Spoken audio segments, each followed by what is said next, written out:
Bien, alors bonjour, rebonjour. Pardonnez-nous, nous avons eu un problème de son. C'est réglé maintenant, si j'en crois mon ingénieur du son. Merci beaucoup, Maude. Alors, voilà, nous sommes présents pour écouter l'histoire de Paul aujourd'hui, qui est un petit garçon qui a vécu il y a 100 ans, puisqu'on va parler de la Première Guerre mondiale. Il est devenu soldat au milieu de la guerre, on va dire. Et si on connaît l'histoire de Paul, c'est grâce à plusieurs types d'archives. D'abord des archives familiales qui nous ont été confiées par la famille de Paul, les archives municipales du village dans lequel il a habité, des deux villages dans lesquels il a habité, les archives départementales de Seine-et-Marne, bien sûr. Et puis on se sert également du fond du musée, des objets du musée, pour appuyer l'histoire de Paul, qui est une histoire qui est commune à tous les Français, aux 8 millions de Français qui ont été concernés par les combats pendant la Première Guerre mondiale. Alors, première étape, nous allons voir un petit peu comment Paul a vécu son enfance dans un petit village de Seine-et-Marne.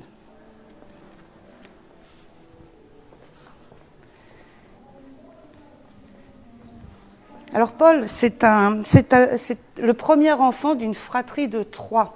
Ils sont 3 enfants. Le premier, donc l'aîné, c'est Paul. Le second, c'est Marcel. Et puis ils ont une petite sœur qui s'appelle Marguerite. On sait, pour connaître l'écriture de Paul, par les lettres qu'il a envoyées à sa famille pendant qu'il était au front, on sait qu'il écrivait très bien. Il avait un très bon niveau en français. Pas de faute d'orthographe, pas de faute de français, beaucoup de vocabulaire. Mais le point qu'on ignore, c'est les capacités qu'il avait à aimer les cours de gymnastique.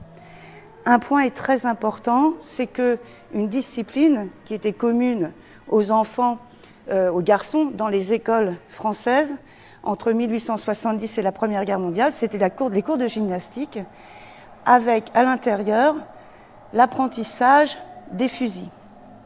En 1870, il y a eu une guerre entre la France et la Prusse, c'est-à-dire une grande partie de l'Allemagne actuelle. Ça s'est soldé par une défaite pour la France.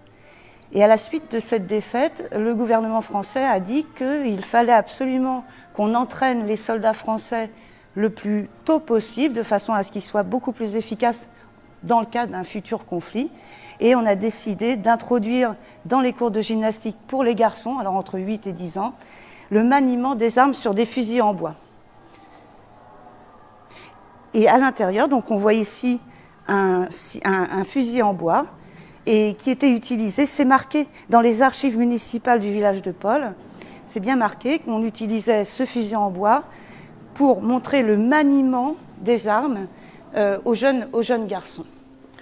Alors à l'intérieur d'une classe, on va voir un petit peu, on a fait une reconstitution d'une salle de classe, on aime les reconstitutions ici au musée de la Grande Guerre, parce qu'il s'agit de montrer un petit peu une certaine ambiance. Et on a, par exemple ici, une salle de classe qui nous présente un enfant en train de lire et d'écrire, certainement à l'image de Paul d'ailleurs. Mais Paul y réfléchit, parce que si vous regardez le fond de la classe, on a sur le mur, c'était le cas de toutes les écoles, on a sur le mur une carte de l'Europe et puis du monde. Et Paul, il va remarquer une chose, c'est qu'à droite de la carte, il y a pas mal de textes, de choses écrites, et on se rend compte qu'il y a des notions d'indépendance, de conquête, de révolution, de coup d'État, etc., de guerre. Et ça, Paul, il se doute bien qu'il y a quelque chose qui ne fonctionne pas dans le monde. Et ça va être corroboré par le fait qu'il voit dans son village, à l'intérieur de son village, des jeunes hommes, plus âgés que lui, et qui vont ces jeunes hommes, partir pour le service militaire. D'abord pour 2 années, et puis à l'approche de la guerre, en 1913, pour 3 années. Paul, il sent bien qu'il y a quelque chose qui ne fonctionne pas. Il y a des guerres dans le monde entier. Il y a des jeunes hommes qui sont préparés, encore plus que lui ne l'a été, qui sont préparés pour partir à la guerre. Et ça, Paul se rend bien compte qu'il va y avoir un dysfonctionnement. Et Paul, il lit les journaux. Et en lisant les journaux, Paul se rend compte qu'il y a, au sein de l'Europe, qu'il y a une il y a deux alliances militaires qui sont l'une, la triple entente. Alors je vous présente maintenant des vitrines dans lesquelles on a des uniformes. Les uniformes sont sur fond rouge ceux de la triple entente, c'est-à-dire la Russie, la France et puis le Royaume-Uni. Et puis les adversaires en face, sur fond vert, qui sont l'Autriche-Hongrie, l'Allemagne et l'Italie. Alors tout ça mis en même temps, Paul se rend bien compte, comme l'ensemble d'ailleurs de la société française, se rend bien compte qu'il va y avoir quelque chose de particulier, et ça ne manque pas, puisque le 2 août 1914, Paul se trouve sur la place de son village, et il voit apposée sur un mur cette affiche. Alors on la connaît, c'est une des références évidemment quand on étudie la Première Guerre mondiale, c'est l'affiche de mobilisation générale. Alors on entend, si vous êtes attentif, on peut entendre une voix. Alors cette voix, en tout cas dans le cas de Paul, le 2 août 1914, cette voix c'est celle du garde champêtre de son village, qui s'appelle Monsieur Leroy. Et Monsieur Leroy, il sait bien lire et écrire, ce qui n'est pas le cas de tous les habitants du village. Et Monsieur Leroy, il va être chargé de lire l'affiche de façon à ce que tout le monde ait bien les informations en tête. Alors Paul, il est inquiet pour une chose bien particulière, pas pour lui parce qu'il sait de toute façon qu'il ne va pas partir à la guerre, il est encore trop jeune. Et Paul, il est inquiet pour Taupin. Alors vous voyez ici une carte postale qui représente la famille de Paul. On voit, alors Paul n'est pas là, mais ça a été pris en son absence, on verra pourquoi. On voit sur une sorte de petite calèche, assis son père qui s'appelait Raoul, qui était livreur de charbon et de temps en temps il était taxi, hein, il allait d'un village à un autre. À côté c'est Marcel, le petit frère de Paul. Et puis au niveau du sol, on a Louise qui était la mère de Paul et à côté Marguerite, donc la petite dernière. Et alors qui était Taupin? Taupin c'était le cheval de Paul et pour lequel il avait un peu quelques inquiétudes. Parce que sur la fiche de mobilisation générale, quand on est un petit peu attentif, et quand on entend Monsieur Leroy d'ailleurs, on se rend compte qu'en plus des soldats mobilisés, on va mobiliser, c'est bien noté, on va réquisitionner les animaux. Est-ce que vous voyez ça, hein? La mobilisation des armées de terre et de mer, l'aviation viendra plus tard, ainsi que la réquisition des animaux. Et on a bien l'intention de réquisitionner un grand nombre d'animaux pendant la Première Guerre mondiale. C'est une guerre dite moderne, mais sans les chevaux, on n'aurait absolument pas pu la mener à bien. Et on va réquisitionner un certain nombre de chevaux, plusieurs centaines de milliers de chevaux. Allez, on va dire que la guerre est commencée et on va partir ensemble. Nous sommes donc le 3 août 1914 et on va entrer dans la grande nef du musée. On va entrer en marchant, en passant à travers des vitrines dans lesquelles on voit des soldats. Et on va entrer en marchant comme l'ont fait les soldats, qui sont des fantassins pour la majorité, parce que les armées sont encore maintenant d'ailleurs constituées en grande partie par des fantassins. Des fantassins, des soldats qui sont ici français, ici britanniques. On reconnaît au passage d'ailleurs parmi les Britanniques un uniforme écossais, on le reconnaît à son kilt. Et puis, on reconnaît également, alors toujours des soldats français, des soldats des colonies ici. On est en 1914 pour l'ensemble des vitrines. Et les soldats allemands qui sont ici, on reconnaît la couleur de leur uniforme. C'est un uniforme, vert kaki, vert de gris. On les appelait les Feldgrau parce que c'est la façon dont on prononçait le nom de vert de gris. Alors nous voici donc dans la grande nef. Et puis on revient toujours sur cette histoire de Taupin. Alors Taupin, on peut prendre comme exemple ce cavalier allemand dont on a reconstitué plus ou moins la tenue. Les cavaliers allemands, ils s'appelaient les Uhlans. Ça s'écrit U-H-L-A-N, S en l'occurrence. Et voilà, c'était la possibilité qu'on avait, par exemple, d'employer les chevaux pendant la Première Guerre mondiale. Ils servaient de monture aux cavaliers. Mais les cavaliers, en 14-18, on ne les emploie plus comme avant, vous savez, dans les grandes charges de cavalerie, telles qu'on les voyait dans les guerres antérieures. On les employait surtout pour faire de la reconnaissance, un petit peu, on pourrait dire de l'espionnage, pourquoi pas. Et parce que les cavaliers étaient haut perchés sur leurs chevaux, et puis ils pouvaient détaler à toute vitesse dans le cas où un ennemi le voyait. C'était d'ailleurs, on remonte un petit peu, le même rôle que les aviateurs, hein, les pilotes au début de la guerre, servaient dans les questions de reconnaissance. Et très souvent d'ailleurs, on avait à l'intérieur d'un avion, comme le Blériot par exemple, pour faire une mission de reconnaissance, on avait le pilote bien sûr, et à l'arrière, un officier anciennement de cavalerie qui servait justement à faire des repérages, à prendre des photos, etc.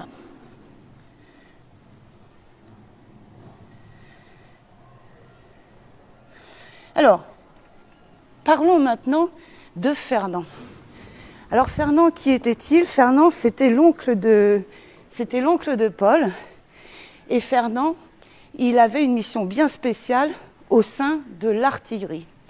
L'artillerie, ici, je me trouve maintenant devant deux canons, alors des canons stars, on va dire, de 1914-18. Précisément ici, c'est le 75 de l'armée française. Et à ma droite, en vert foncé, c'est le 77 de l'armée allemande. Ça, c'est ce qu'on appelle l'artillerie de campagne, c'est-à-dire qu'on a des chars, des canons, qui sont capables de se déplacer, d'être déplacés assez rapidement. C'est également là qu'interviennent les chevaux, puisque pour déplacer un canon de 75, par exemple, il nous fallait à peu près 6 chevaux, en moyenne 6 chevaux.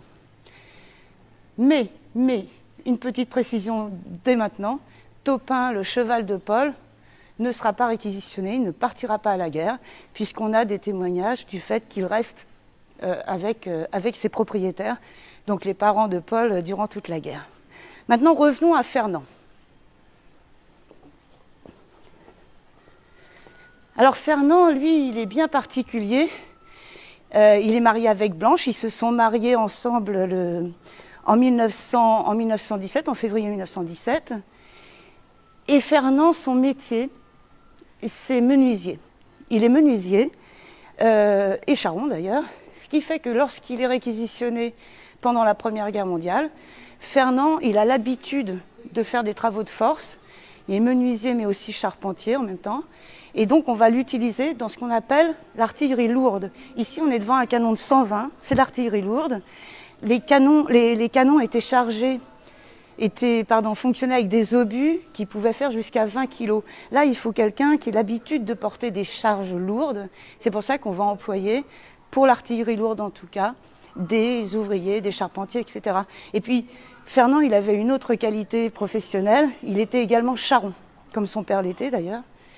Et on va l'utiliser aussi pour l'entretien des roues qui étaient nécessaires pour la locomotion du canon.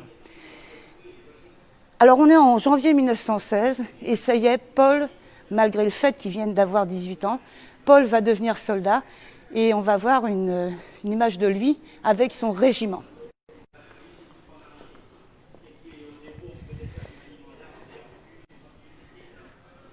Alors Paul, il a toujours été dans l'infanterie coloniale.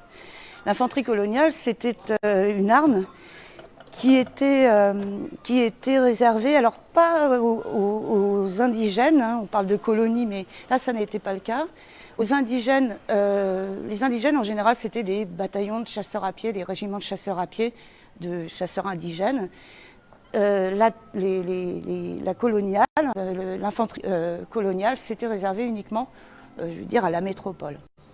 L'insigne des régiments d'infanterie coloniale, c'était une ancre de marine.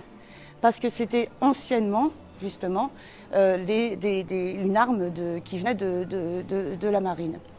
Et c'est pour ça qu'on reconnaît les uniformes. Par exemple, vous allez voir maintenant une photographie qui représente Paul avec un de ses camarades. Et cette photographie nous montre bien que le casque Adrien, qui est réservé aux poilus de la guerre de 14-18 à partir de 1915, en tout cas pas 1914, eh bien, alors Paul, c'est celui qui est moustachu et qui est à droite de la photographie. Et il est à côté de son copain, Henri, qu'on connaît aussi, qu'on a identifié. Et Henri, il habitait à Meaux, on a même son adresse également, et il était aussi dans la coloniale. Ils se sont rencontrés, j'imagine, dès le début de leur régiment. Paul, son métier, c'était comptable, il était comptable, et Henri, lui, il était typographe, il travaillait dans une imprimerie. Et ils vont faire pas mal de campagnes ensemble, ils vont se quitter un moment, hein, ils ne seront plus dans le même régiment, mais globalement, et on le sait parce qu'à travers toutes les lettres qu'on a retrouvées de Paul adressées à ses parents, ou à sa famille en tout cas, on sait qu'il parle à chaque fois d'Henri, on a toutes les informations concernant. Alors, la carrière militaire de Paul commence par la bataille de la Somme, et on sait, hélas, il l'écrit dans une de ses lettres, c'est la première fois qu'il va voir des morts et qu'il va voir des camarades tombés au combat. Paul, il est au front pendant la bataille de la Somme. Il ne fera pas Verdun, contrairement à 80% des régiments français, des soldats français. Alors maintenant, voyons ce que faisaient ses parents pendant que Paul était au front. Par exemple, ce que faisait son père qui s'appelait Raoul.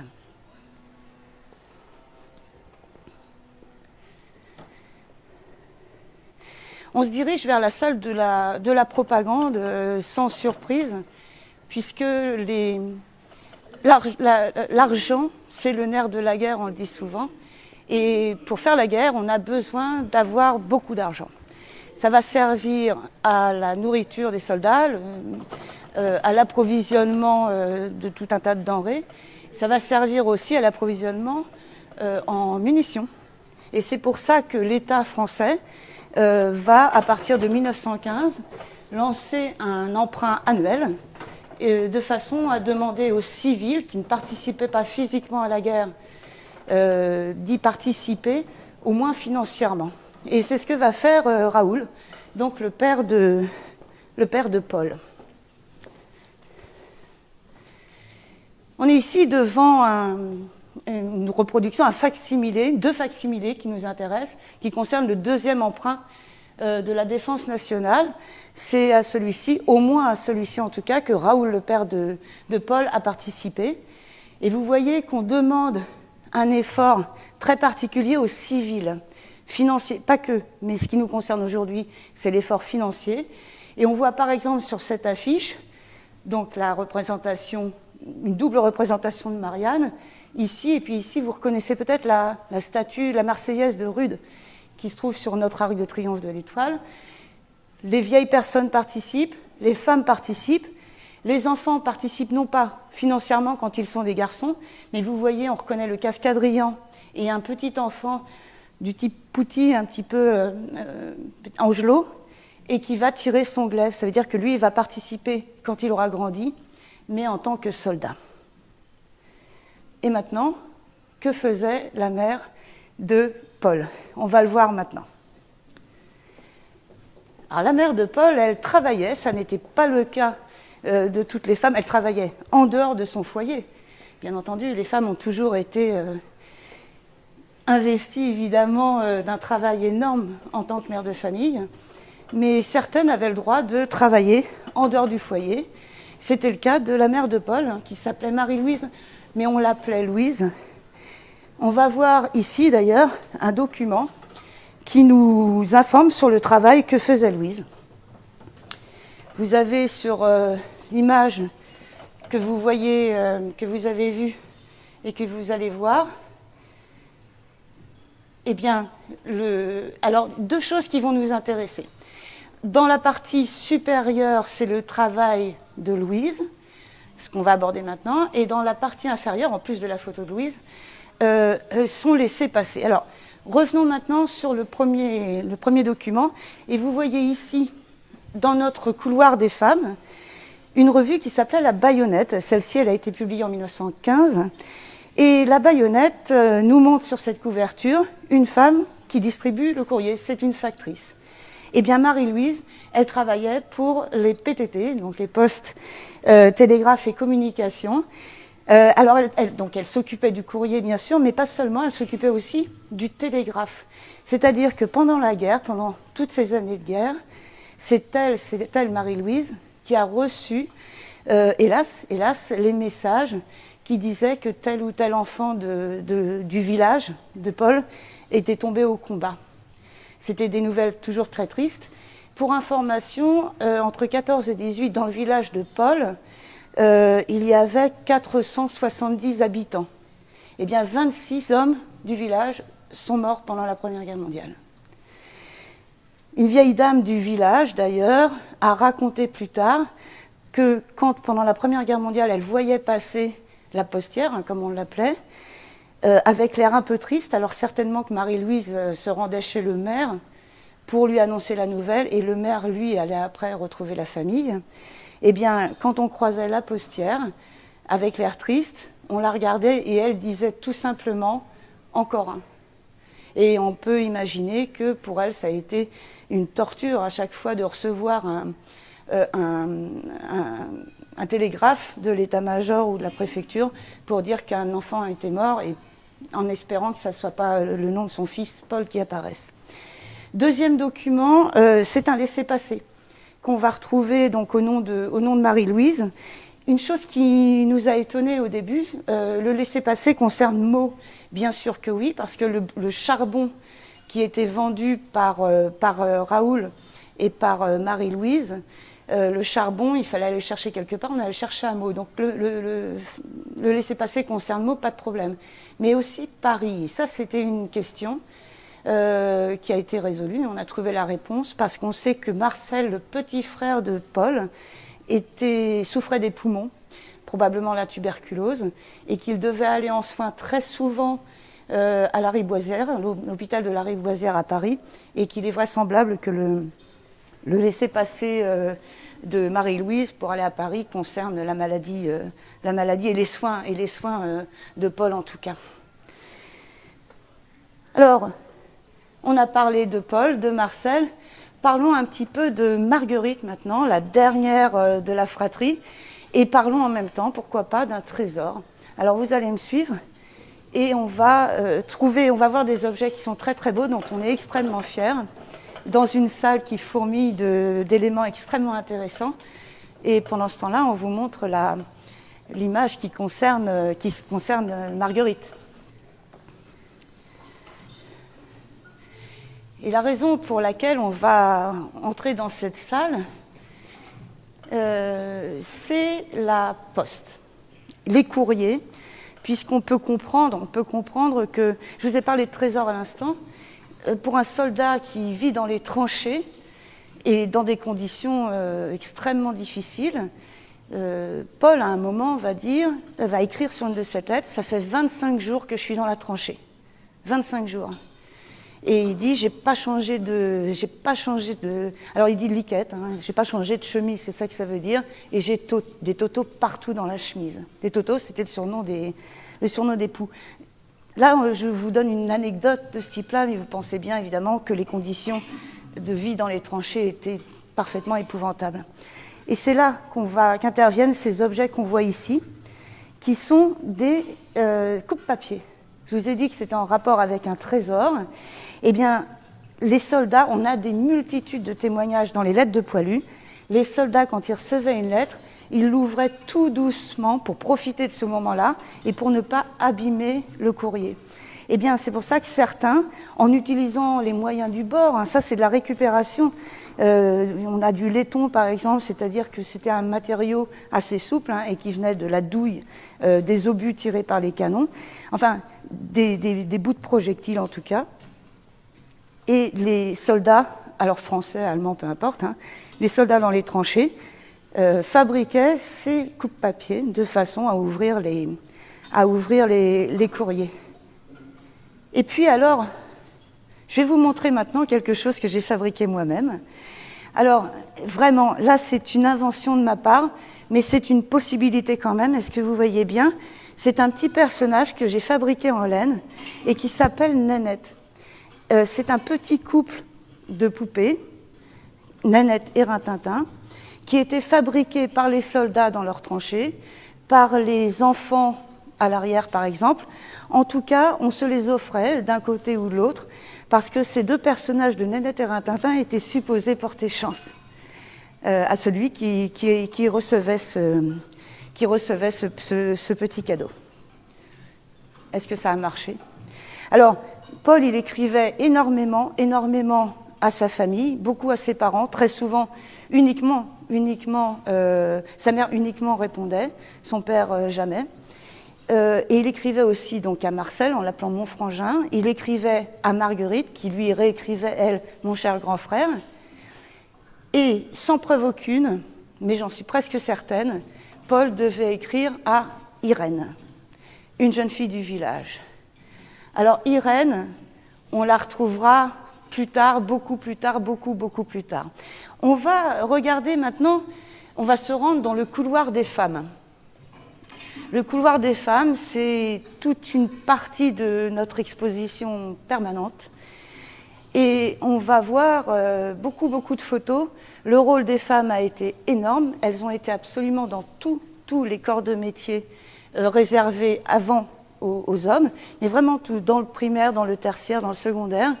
Et on a dans notre couloir des femmes un grand nombre de photographies, mais ça n'est évidemment pas exhaustif, et qui nous présentent donc des femmes qui ont pris le rôle des ouvriers, etc.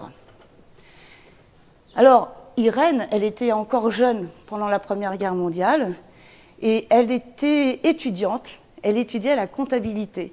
Et on voit sur l'image d'ailleurs qui concerne ce personnage, on voit un petit peu d'anglais, elle étudiait l'anglais.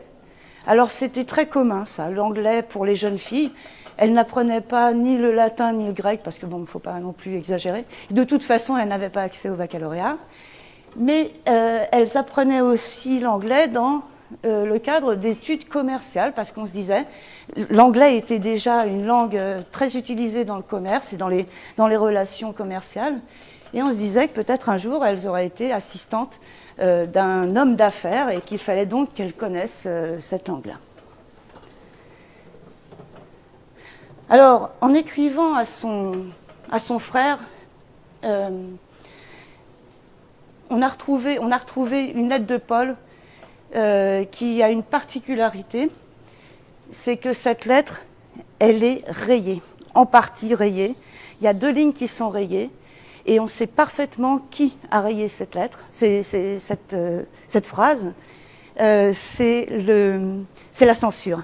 C'est la censure postale, parce qu'il y avait 2 choses qui étaient réprouvées, totalement réprouvées dans les courriers de l'armée française, mais de toutes les armées d'ailleurs. 2 choses. Il ne fallait absolument pas que le soldat donne des informations sur la géographie de la stratégie de son régiment, hein, de façon à ce que si les ennemis tombent sur la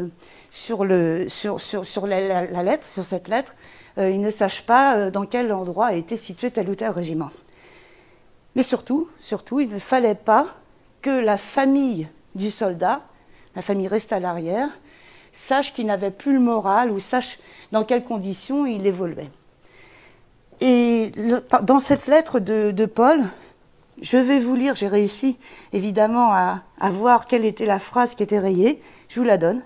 « Tu penses, si les pauvres copains doivent joncher le terrain, les blessés restent sur le terrain des journées entières. » Alors ça, c'est une phrase qui ne passait pas évidemment parce que ça montrait que les soldats français pouvaient largement souffrir. Et on peut voir maintenant d'ailleurs, ici c'est une de nos vitrines, on est dans la salle consacrée aux blessures, et on voit que ici on a une première partie, une première vitrine qui concerne les blessures sur le champ de bataille et l'évacuation des blessés. Alors ça, c'est une chose à laquelle tout le monde était sensible parce que c'est une chose de mourir à la guerre, mais c'est une chose aussi que de souffrir. Et il y a une chose qui est étonnante, c'est que sous la phrase qui a été rayée par la censure, la phrase suivante n'a pas été rayée, et elle dit « 3 types se sont encore fait tuer hier pour essayer de sauver un copain qui venait d'avoir la jambe emportée par un obus ». C'est très très curieux que cette lettre-là ait été conservée. Que cette phrase-là, pardon, a été concernée. Alors, comment s'est déroulée la fin de la guerre pour Paul? Alors, pour Paul, ça s'est passé de la façon suivante. Il a fait toutes les batailles les plus difficiles. Il a fait la bataille de la Somme. Il n'a pas fait Verdun. Il a fait aussi, alors là, il a participé à la bataille qu'on appelle le chemin des dames, quelque chose extrêmement meurtrier, très mal géré. Et la seule chose positive, j'ai envie de dire, c'est que Paul, il a rencontré Fernand, ils se sont retrouvés, leurs 2 régiments se sont retrouvés ensemble.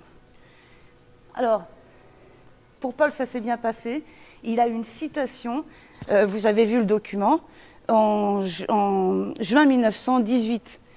Il a fait un coup de main, comme on dit, avec des camarades, aussi avec des copains, pour reprendre son expression. Donc pour lui, ça s'est bien terminé, pas pour Henri. Pour Henri, son camarade, ça s'est mal terminé. Ça s'est terminé au mois d'août 1918. On sait exactement ce qui s'est passé. Henri s'est fait tuer dans la Marne. Et il est facile de le retrouver, puisque sur le monument aux morts commémoratif de la cathédrale de Mons, on retrouve son nom. Alors, ici, nous sommes devant des stèles. Vous savez peut-être que dans un cimetière militaire français, on a différentes stèles parce qu'elles représentent les différentes religions. Les croix chrétiennes, les arcs outrepassés pour les musulmans, les stèles arrondies avec l'étoile de David pour les juifs, et puis pour les athées, bien sûr que oui, les athées, ce sont des stèles un petit peu moins arrondies. Il y a un personnage dont il faut encore qu'on parle maintenant, c'est c'est Marcel. Alors Marcel, lui, il n'a pas eu le temps de participer à la Première Guerre mondiale. Il n'a pas eu l'occasion d'y participer. Pourquoi? Parce que c'était un jeune homme qui était souffrant, hein, je vous l'ai dit, il était probablement tuberculeux. En tout cas, il avait une maladie respiratoire très importante. Et Marcel, lui, il n'a pas eu le temps de participer, ni eu l'occasion de participer à la Première Guerre mondiale. Et pourtant, une des curiosités des recherches que nous avons faites, une des curiosités, c'est la photo qui représente Marcel en soldat. Alors, je suis allée voir, avec ma photo qui me semblait vraiment curieuse, je suis allée voir un de mes collègues ici à la conservation, et je lui ai montré la photo, je lui ai parlé de rien, et il m'a dit, ce n'est pas son uniforme. Sans connaître l'histoire de Marcel, ce n'est pas son uniforme, il n'est pas taillé pour lui, c'est pas possible. Ça, c'était acquis, je commençais à comprendre un petit peu le raisonnement de la famille de Marcel et de Paul. Et puis, ce collègue m'a dit, tiens, c'était un marsouin. Et marsouin, c'était le surnom qu'on donnait aux soldats de l'infanterie coloniale. La conclusion, c'est que Marcel, qui avait 17 ans à l'issue de la guerre, n'a pas participé à la victoire finale, on va dire. Peut-être qu'il avait un regret de ne pas être devenu soldat, et peut-être que ses parents lui ont dit, bah, écoute, tu vas prendre l'uniforme de ton frère et tu vas te faire photographier. Peut-être que c'est ça. Ce sont des hypothèses, bien évidemment. Si quelqu'un peut répondre à la question, ce serait parfait. 11 novembre 1918, c'est l'armistice. L'armistice, c'est pas la fin de la guerre, c'est la fin des combats. Et on regarde et on voit un menu avec des tas de bonnes choses à manger. Alors, moi, je suis un petit peu gourmande et je vois bar à la genevoise, jambon de Prague, timbales glacées, enfin voilà. Dis donc, ça c'est chouette. Eh bien, figurez-vous que ce menu, il était réservé à une occasion bien particulière, c'est celle du mariage de Paul et d'Irène. Ils se sont mariés alors un petit peu après la guerre, et ils se sont mariés alors que Paul avait été démobilisé en 1919, en novembre 1919, vous voyez, un an après, à la fin des combats, un an après l'armistice. Paul, il a été démobilisé parce qu'il a eu une mauvaise bronchite qui n'arrivait pas à guérir. Alors, du coup, on lui a dit, bon allez, cette fois tu peux rentrer. Le mariage de Paul, et on voit une photographie donc, qui représente cet heureux événement. Mariage de Paul et d'Irène. Derrière, il y a Marcel, son frère, puis né, et puis Marguerite aussi. C'est la der des der. Normalement, c'était la dernière fois qu'on se battait. Évidemment, ça n'a pas été le cas. Mais une chose est certaine, en tout cas, c'est que Paul a réussi à survivre, en tout cas en étant sur le théâtre des opérations les plus risquées, en tout cas de la Première Guerre mondiale. On va arrêter là cette visite. Une petite chose quand même, c'est que si on a réussi à avoir autant d'informations, évidemment, on n'a pas tout développé, c'est parce que les archives familiales qui concernent Paul, on les a retrouvées au même endroit que moi j'ai retrouvé cette médaille. Cette médaille, c'est la médaille militaire de Paul. Et je l'ai trouvée dans le grenier de ma grand-mère. Parce que ma grand-mère, c'était Marguerite, c'était la petite sœur de Paul. Donc Paul, c'était mon grand-oncle. Moi, je vous encourage à faire pareil de votre côté. Surtout, essayez de trouver des documents et surtout, si vous les trouvez, conservez-les et exploitez-les si possible. C'est toujours intéressant d'avoir une histoire familiale complétée de cette façon-là. Voilà, la fin de notre visite. Peut-être y a-t-il des questions, Maud? Alors oui, on a quelques questions. Oui. Alors, première question de Michel. L'emprunt a-t-il été remboursé? Et l'emprunt national a-t-il été remboursé? Et était-il obligatoire?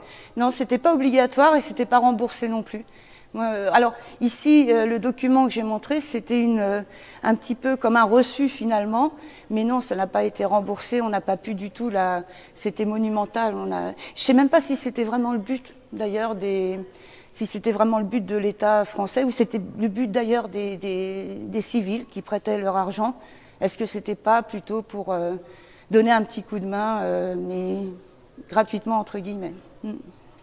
Alors Michel demande aussi si le courrier fonctionnait-il vraiment?